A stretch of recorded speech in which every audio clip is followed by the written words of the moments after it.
Nous sommes en 1974. La famille Smurl, en quête d'un nouveau départ, s'installe dans une maison jumelée dans la paisible ville de West Pittston, en Pennsylvanie. Ils ignorent totalement les horreurs qui les attendent. Jack et Janet Smurl, ainsi que leurs jeunes filles, Dawn, Heather, Karen et Shannon, sont sur le point de vivre une épreuve terrifiante.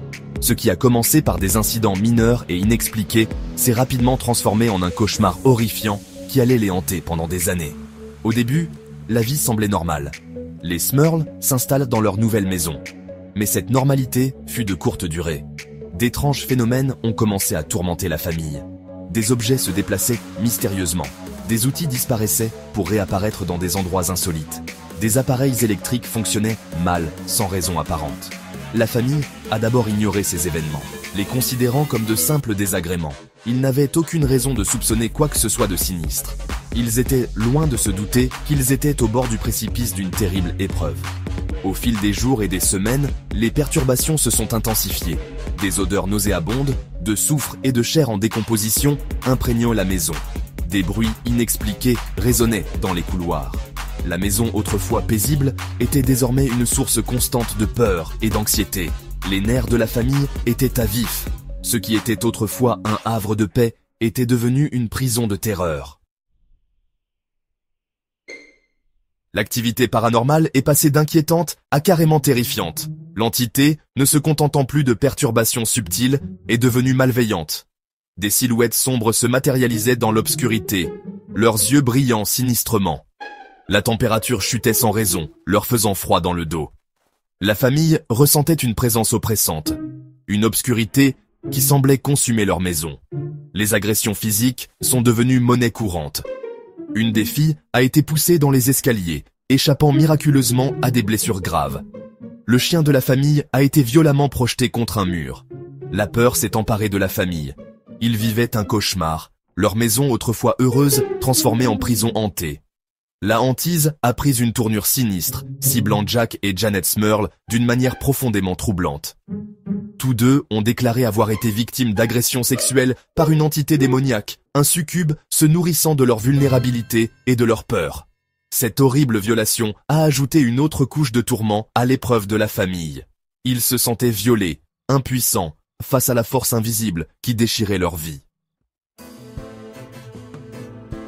Désespérés et au bout du rouleau, les Smurl ont fait appel aux célèbres enquêteurs du paranormal Ed et Lorraine Warren en 1986. Les Warren, connus pour leur implication dans des affaires très médiatisées comme l'horreur d'Amityville, sont arrivés à la résidence Smurl, prêts à affronter l'inconnu. Leur arrivée a apporté une lueur d'espoir à la famille terrifiée. Serait-il la clé pour mettre fin à leur cauchemar? Les Warren ont mené une enquête approfondie, utilisant leurs méthodes uniques pour percer les mystères de la hantise des Smurl. Ils ont affirmé avoir identifié 4 entités distinctes, une femme âgée, une jeune fille, un homme décédé dans la maison et une puissante force démoniaque contrôlant les autres. L'entité démoniaque, selon eux, était la source du tourment de la famille, manipulant les autres esprits pour infliger douleur et souffrance. 2 exorcismes ont été pratiqués par les Warren pour tenter de débarrasser la maison des entités malveillantes. Malheureusement, ceux-ci se sont avérés infructueux. La force démoniaque, semblait-il, était trop profondément enracinée dans la maison. Son emprise sur la propriété et la famille était implacable. Les conclusions des Warren n'ont fait qu'approfondir le mystère entourant la terrible épreuve de la famille Smurl. Malgré les efforts des Warren, la hantise a continué. Les Smurl, désespérés, ont cherché de l'aide auprès de diverses sources. Ils ont contacté l'église catholique, mais les bénédictions et les visites de prêtres n'ont offert aucune solution durable. D'autres enquêteurs du paranormal ont été appelés, mais leurs conclusions n'ont pas été probantes. Certains ont même exprimé leur scepticisme, attribuant les événements au stress psychologique ou à des facteurs environnementaux. L'histoire des Smurl a attiré l'attention des médias. Ils sont apparus dans des émissions de télévision nationales comme Larry King Live et Entertainment Tonight, partageant leurs expériences déchirantes avec un public captivé.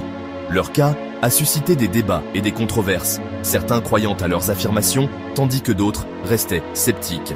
En 1988, en quête d'un nouveau départ, les Smurl ont déménagé à Wilkes-Barre, en Pennsylvanie. Ils espéraient laisser derrière eux les horreurs du passé. La hantise, cependant, a laissé une marque indélébile sur leur vie, façonnant leurs perspectives et leurs expériences. Leur histoire est devenue un récit édifiant, un rappel effrayant de l'inexpliqué et du pouvoir terrifiant de l'inconnu. Leur épreuve a fait l'objet d'un livre en 1988, The Haunted, One Family's Nightmare, coécrit par les Smurl et Robert Curran, avec des contributions d'Ed et Lorraine Warren. Un téléfilm a suivi en 1991, ancrant davantage la hantise des Smurl dans la culture populaire. Aujourd'hui, leur histoire s'apprête à revenir sur le grand écran avec la sortie très attendue de The Conjuring, Last Rites, le 4e volet de la célèbre franchise d'horreur. Le film promet d'explorer plus en profondeur la terrifiante rencontre des Smurl avec le paranormal, présentant leur histoire à une nouvelle génération.